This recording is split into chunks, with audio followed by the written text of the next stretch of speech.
Maid, Maleen. There once was a king who had a son who asked in marriage the daughter of a mighty king. She was called Maid Maleen and was very beautiful, and her father wished to give her to another. The prince was rejected, but since they both loved each other with all their hearts, they would not give up on each other. And Maid Maleen said to her father, "I can and will take no other for my husband." Then the king flew into a passion and ordered a dark tower to be built, in which no ray of sunlight or moonlight should enter. When it was finished, he said, "Therein shall you be in prison for 7 years, and then I will come and see if you preserve, if your perverse spirit is broken." Meat and drink for 7 years were carried into the tower, and then she and her waiting women were led into it and walled up, and thus cut off from the sky, from the earth. There they sat in the darkness, and knew not when day or night began. The king's son often went round and round the tower, and called their names, but no sound from without pierced through the thick walls. What else could they do but lament and complain? Meanwhile, the time passed, and by the small amount of food and drink left, they knew that the 7 years were coming to an end. They thought the moment of their deliverance was come. But no stroke of the hammer was heard. No stone fell of the wall. And it seemed to Maid Maleen that her father had forgotten her, and they had food for only a short time longer, and saw a miserable death awaiting them. Maid Maleen said, "We must try our last chance, and see if we can break through the wall." She took the bread knife, and picked and bored at the mortar of the stone. And when she was tired, the waiting maid took her turn. With great labor they succeeded getting out one stone, then a second, and a third. And when 3 days were over, the first ray of light fell on their darkness, and the last opening was so large that they could look out. The sky was blue, and the fresh breeze played on their faces, but how melancholy everything looked around. Her father's castle lay in ruins. The town and the villages were, so far as could be seen, destroyed by fire.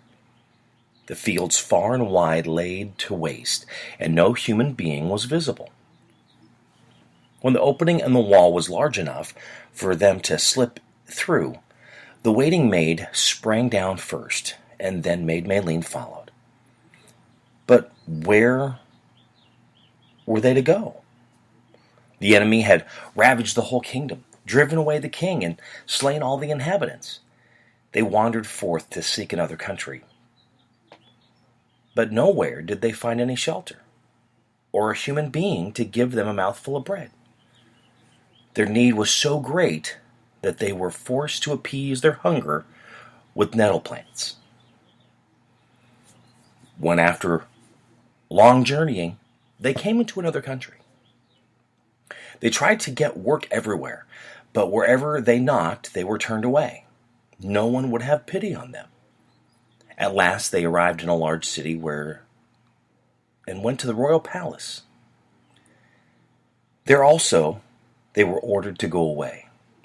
But at last the cook said that they might stay in the kitchen and be scullions. The king's son, whose kingdom they were, was, however, the very man who had been betrothed to the Maid Maleen. His father had chosen another bride for him, whose face was as ugly as her heart was wicked. The wedding was fixed, and the girl had already arrived. Because of her great ugliness, however, she shut herself in her room and allowed no one to see her, and Maid Maleen had to take her meals from the kitchen. When the day came for the bride and the bridegroom to go to church, she was ashamed of her ugliness and afraid that if she showed herself in the streets, she would be mocked and laughed at by the people. Then she said to Maid Maleen, "A great piece of luck has befallen you. I have sprained my foot and cannot walk through the streets. You shall put on my wedding clothes and take my place. A great honor, then, that you cannot have." Maid Maleen, however, refused it and said, "I wish for no honor which is not suitable for me." It was in vain, too, that the bride offered her gold. At last she said angrily, "If you do not obey me, it shall cost you your life. I have but to speak the word, and your head will lie at your feet." Then she was forced to obey, and put on the bride's magnificent clothes and all her jewels. When she entered the royal hall, everyone was amazed at her great beauty, and the king said to her son, "This is the bride whom I have chosen for you, and whom you must lead to church." The bridegroom was astonished, and thought, "She is like my maid Maleen. I should have believed that it was she herself, but she has long been shut up in the tower, or dead." He took her by the hand and led her to church. On the way was a nettle plant, and she said, "Nettle plant, nettle plant, nettle plant, so small, what are you doing here, alone by the wall? I have the time known, when unroasted, unboiled, I ate thee alone." "What are you saying?" asked the king's son. "Nothing," she replied. "I was only thinking of Maid Maleen." He was surprised that she knew about her, but kept silent. When they came to the footplank into the churchyard, she said, "Footbridge, break not. I am not the true bride." "What are you saying there?" asked the king's son. "Nothing," she replied. "I was only thinking of Maid Maleen." When they came to the church door, she said once more, "Church door, break not. I am not the true bride." "What are you saying there?" asked he. "Ah," she answered, "I was only thinking of Maid Maleen." Then he took a precious chain, put it around her neck, and fastened the clasp. Thereupon they entered the church, and the priest joined their hands together before the altar and married them. He led her home, but she did not speak a single word the whole day. When they got back to the royal palace, she hurried into the bride's chamber, put off the magnificent clothes and jewels, dressed herself in her gray gown, and kept nothing but the jewel around her neck, which she had received from the bridegroom.